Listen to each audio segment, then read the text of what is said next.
Bonjour tout le monde, je m'appelle Yasmine Boulhbak.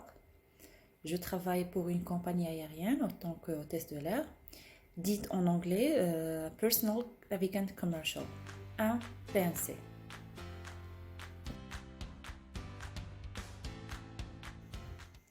Alors, contrairement à ce qu'on connaît sur ce métier, le rôle primordial d'un PNC est d'assurer la sûreté et la sécurité du vol, premièrement de l'avion, deuxièmement des passagers et du vol. Et ceci se déroule en 3 étapes. Le prévol, le vol et le post-vol. Alors pour le prévol, ça consiste à faire une préparation de notre part qui consiste à réviser toutes les procédures et les instructions de la sûreté et la sécurité générale. Plus on fait une révision aussi des caractéristiques et de la configuration de l'avion attribué à ce vol. Par exemple, si c'est un Boeing, quel genre de Boeing, ainsi de suite. Ou bien si c'est un Airbus, et ainsi de suite. Et parfois, on a des communiqués spéciaux par rapport au vol. Si jamais, par exemple, on a un VIP, si aujourd'hui on va faire un cargo flight, si par exemple il y a un retard, plusieurs raisons. Par la suite, il y a la deuxième étape, le vol. Alors, pour nous, le vol, ça commence dès qu'on fait notre check-in à l'aéroport. Et par la suite, on passe par un questionnaire qui est aléatoire sur l'aviation générale. Ce questionnaire, il est impératif pour nous et on doit y passer. Sinon, on va être exclu du vol. Par la suite, il vient le briefing. Le briefing se déroule entre tous les membres de l'équipage, y inclut le commandant, afin de clarifier toute ambiguïté concernant les instructions ou bien pour modifier une certaine instruction de la part des commandants de bord. Par la suite, on part en avion. Alors ici, en avion, chaque membre de l'équipage a une position. Et selon cette position, il y a un devoir à accomplir et on doit suivre une checklist. Par la suite, il vient le boarding. Le boarding ou bien l'embarquement. Alors, durant l'embarquement, on doit être vraiment présentable, on doit être chaleureux avec les passagers, aimable, souriant à tout temps. On offre de l'aide aux gens âgés, les gens qui ont des problèmes avec de siège, les mamans avec les bébés, ainsi de suite. Et au plus de ça, on essaie en même temps de scanner, si on peut dire, l'état de santé de tous les passagers ou bien le maximum des passagers, juste pour leur offrir de l'aide en ground, vaut mieux qu'en vol.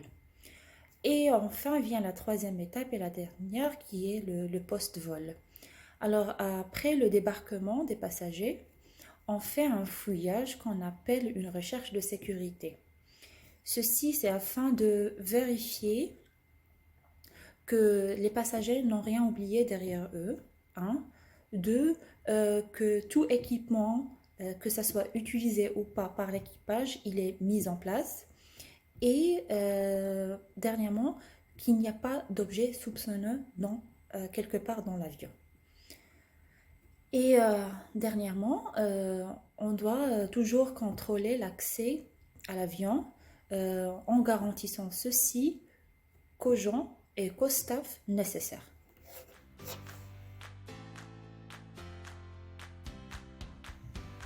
Alors, pour devenir un PNC, c'est à la fois facile et difficile. Je vous explique pourquoi. Si je pars de mon exemple, je suis de formation scientifique. J'ai une licence en sciences physiques, ce qui explique que tout le monde peut être un PNC. Mais la difficulté se trouve dans le métier lui-même. Car comme j'ai déjà mentionné, il faut être toujours présentable, il faut être toujours aimable, il faut être toujours souriant et le plus important, il faut être patient. La majorité, voire même toutes les compagnies, si je peux dire, toutes les compagnies aériennes, on vous recrute à la base de ce deal. On vous dit que quand vous recrute, avec zéro expérience, que vous avez étudié l'hospitalité, le tourisme ou pas, ça ne change rien.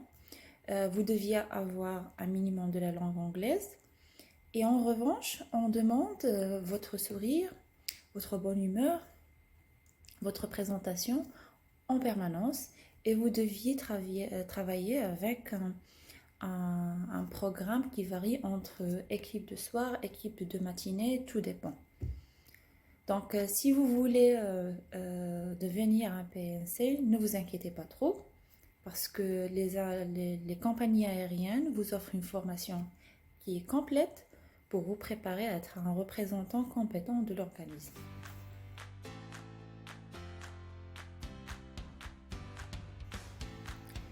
Une chose qui est vraie, c'est que notre salaire est un bon poignet, mais pas à ce point-là. Parce qu'il y a plusieurs contraintes et plusieurs facteurs. Je vous explique. Il y a les taxes, il y a le nombre de vols par planning et la durée de ces vols aussi par planning et par vol. Si ce sont des vols assez longs, bien des vols assez courts. Il y a aussi la destination. Chaque destination a un paiement. Donc, tout dépend de la destination aussi. Tout dépend de votre salaire de base selon votre grade et ainsi de suite. Donc, ce qui fait de notre salaire à la fin du mois un salaire qui est assez normal et non pas comme le rumeur dit.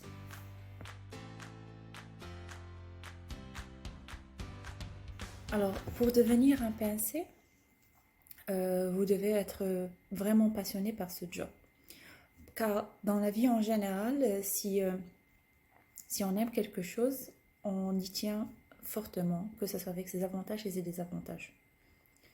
Donc, si vous optez pour ce job juste par curiosité, vous devez prendre en considération certains points. Oui, c'est vrai qu'on voyage tout le temps. Oui, c'est vrai qu'on séjourne dans des hôtels 5 étoiles et 4 étoiles. Des fois, on rencontre des célébrités. On rencontre plusieurs nationalités. On découvre d'autres cultures. On reçoit des promotions et des réductions aussi. Mais, en revanche, vous allez perdre votre cycle de sommeil. Vous allez être bouleversé par les chagrins pour votre pays natal, pour votre famille, notamment vos amis. Vous aurez intérêt vraiment en ce temps-là à bien prendre soin de votre santé et de votre nutrition. Donc, le conseil que je peux donner aux gens qui sont vraiment intrigués par ce domaine, c'est premièrement, c'est de bien s'informer sur le poste et les bénéfices, bien sûr. Deuxièmement, c'est de se poser la question, suis-je vraiment capable d'accepter les pénalités et de surmonter les difficultés qui parallèlent ce job par ma volonté et ma passion? Parce que ces deux dernières, ils vous seront votre bouclier pendant tout votre parcours professionnel.